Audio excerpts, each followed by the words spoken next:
Mr. Cale, for how many years have you been a basket maker? I should say about 56. And did you learn the craft from your father? Yes, well, more or less. In the good old days, there were journeymen touring the villages, basket making, and naturally you employed them. And you picked up all that off the craftsmen coming around the villages.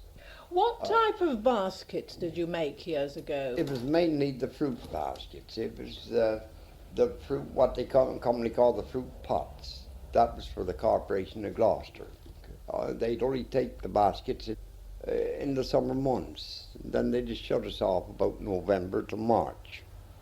Then we'd start again. Local people would hire out these baskets off the corporation to put all the fruit in to take back into the market to sell. And that went on for years and years. I think they got as they couldn't get the baskets and they naturally took the boxes. Did you make many baskets for farmers? Made everything.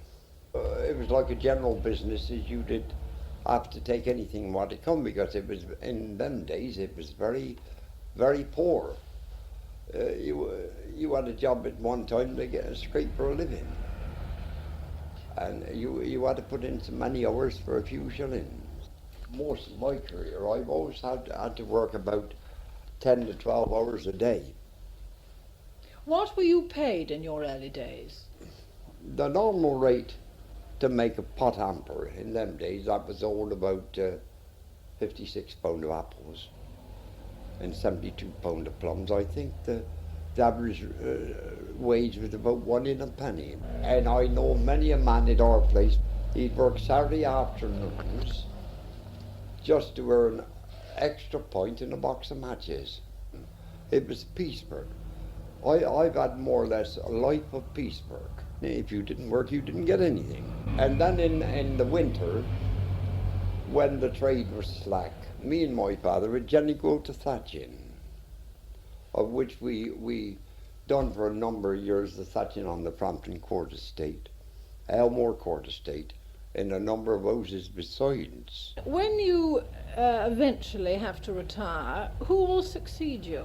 I got a very handy son, and he's just turning his hand practically to everything.